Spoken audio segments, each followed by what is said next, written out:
So we open with Heifer apologizing to Monica for losing her temper.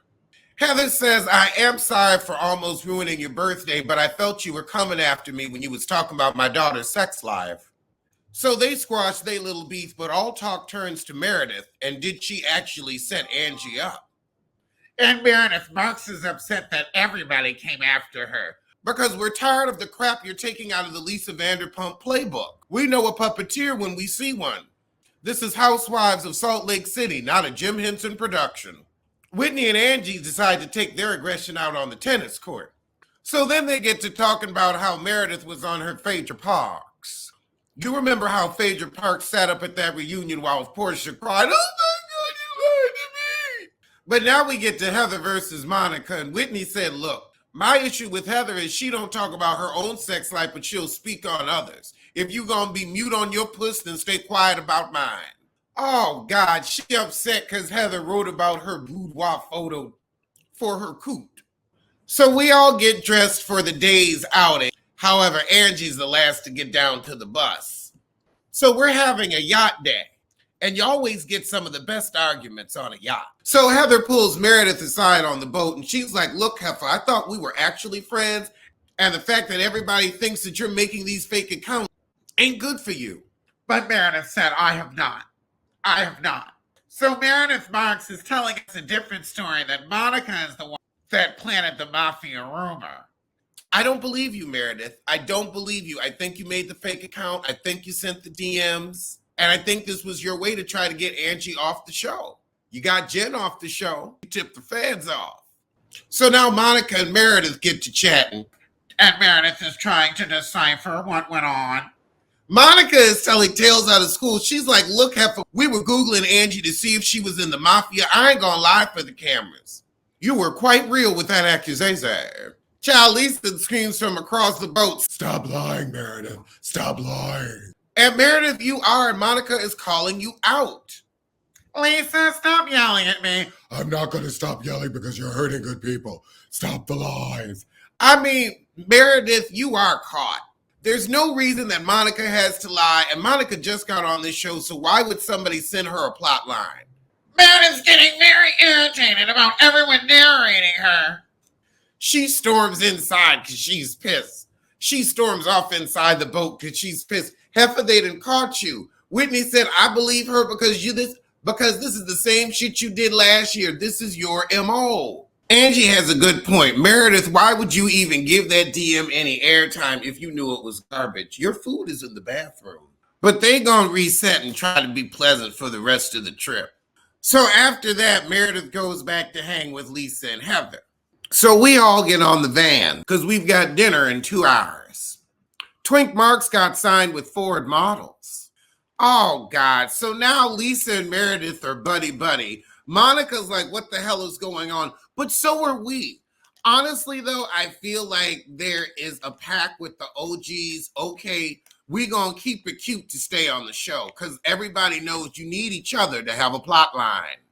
However, Whitney tries to steer the conversation back to sex to embarrass Heather. And Heather's like, I'm sorry, but I'm not going to talk about my twat. So Monica tells Whitney that Meredith realizes she's not her Patsy no more. So she going to ice her out. So we get out to dinner, and then Monica gets on Meredith for not even trying to speak. Lisa said, well, you know, Monica, with me and Meredith, it's like a sister thing. We can yell at each other, but go back to being sisters. Monica says, okay, well, you can stay mad at me, Meredith. You can take it to bed. You called Meredith on her lies. She's not going to talk to you for a minute. You cannot threaten her view of reality. So now we go out for drinks, and Heather and Whitney gonna get into it. It all starts with everybody telling Heather they bought her book. Whitney said, you wrote about my sexuality in your book. She didn't say you was swinging from a star, if you know what I mean. So Heather was a boudoir photographer and Whitney was a model, and she described her slinging her panties around. Well, Whitney, we've seen you sling your panties around on the show.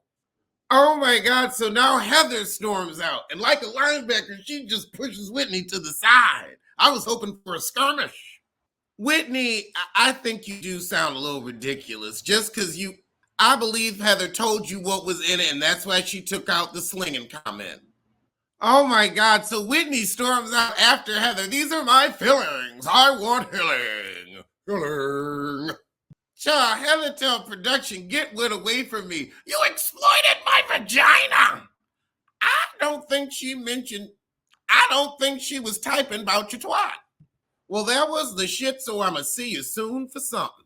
So we have one more episode, our season finale, our last day on the trip. Hopefully we'll find out that Monica sued Heather. Because Heather always gets backstabbed either by Jen, by Whitney, by Lisa. Maybe because the back is so wide, it's easy to get a knife in there. But let's see, what did this season really give us? Gay husband rumors, Meredith pulling what Meredith usually pulls. I like that Lisa Barlow has just been making it about herself and leaning into her narcissism because it's what she is. A crone with good tequila. Mary, I just don't think she was necessary. I don't know why they insisted on bringing her back. I feel like she's not that funny. I get the comic relief that everybody's getting from her, but I think we could put on somebody actually funny. Like, remember how Nene was actually funny? I'd rather have that than, Mary Crosby, who's still a grandfather fucker. A grandfather fucker. Fucker! Angie, I will say you tried. You at least will get in arguments. You will hold your own.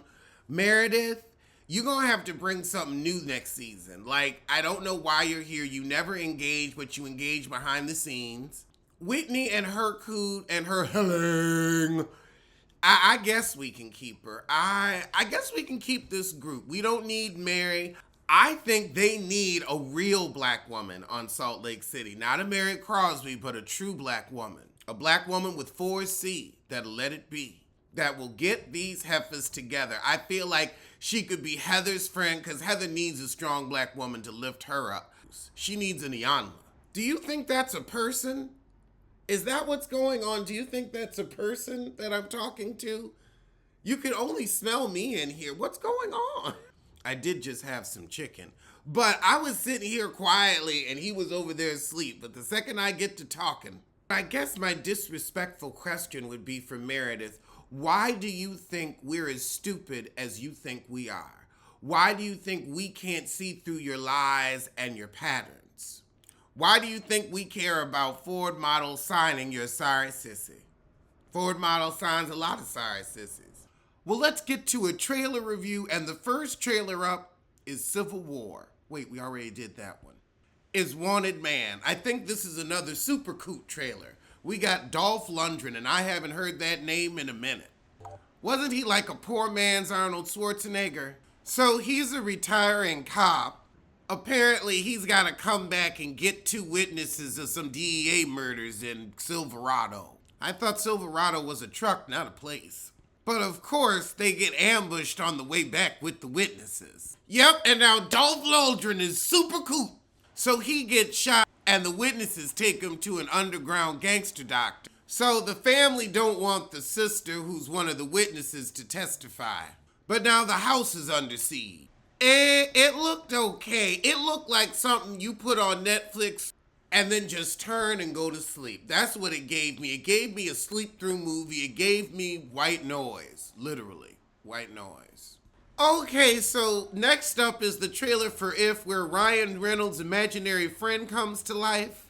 So Ryan Reynolds and his daughter have to save the imaginary friends of the world. It just feels like a cheap version of Monsters, Inc.